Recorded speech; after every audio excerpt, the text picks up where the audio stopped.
values and ideals that preserve the common good. The word religion derives from the Latin religare, meaning to bind back or bind together. Religion's function is to bind individuals both to God and to one another.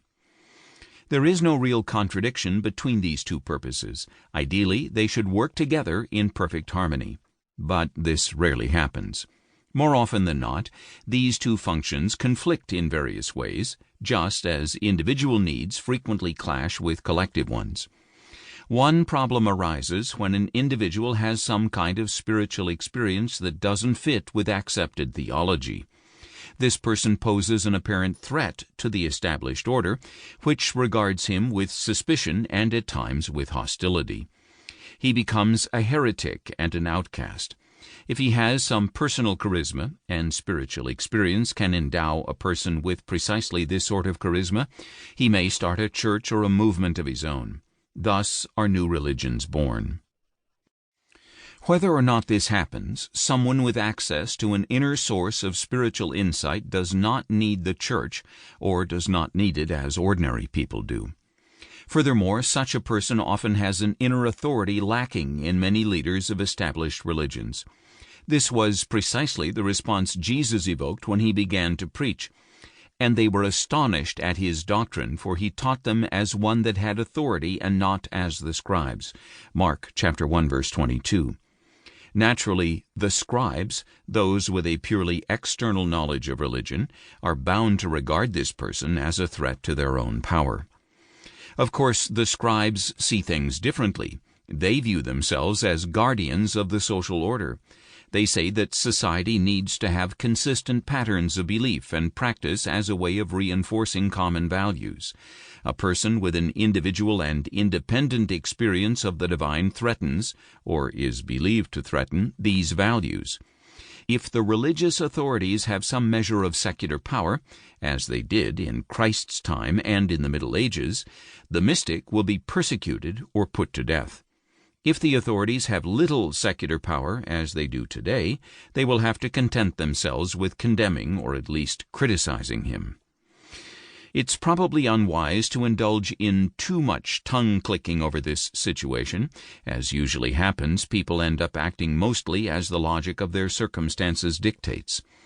The spiritual visionary may say with Luther, "Here I stand, I can do no other." But the authorities on the other side of the bench could no doubt say much the same thing.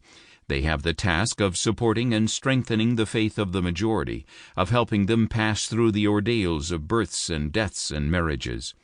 They can see that most people are not interested in the subtleties of religious experience and would rather ignore them. Besides, as the clergy have long since learned, many supposedly mystical revelations are little more than symptoms of mental disorder. Consequently, religious authorities tend to downplay or discourage such experiences. They are too troublesome and unmanageable. Take, for example, the numerous apparitions of the Virgin Mary. Many of these, at Lourdes, Fatima, Medjugorje, for example, were greeted with hostility by the local clergy, who doubted the good faith of the visionaries and also feared the challenge to their own authority. After all, people are apt to say, if the priests are so holy, why didn't the Virgin appear to them? Only later, if at all, did the Church grudgingly accept the legitimacy of these visions. As a result, the powers that be tend to discourage spiritual experience beyond a certain safe and harmless minimum. Unfortunately for them, religion exists partly because of the human need for direct communion with the divine, so they turn out to be sacrificing one part of their job to another. Thus it happens that the history of religion follows a predictable cycle.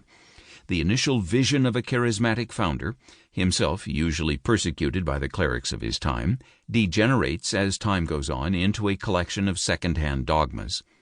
At this point, anyone who goes to the religion thirsting for spiritual experience is likely to be told she is looking for the wrong thing, or simply to be turned away. Such is Christianity today. A modern priest or minister might well be schooled in the theology of Bultmann, Tillich, and Karl Barth, and may be intimately familiar with the question of the Q document and its strata of composition, and yet find himself at a total loss when a parishioner tells him she has seen an angel.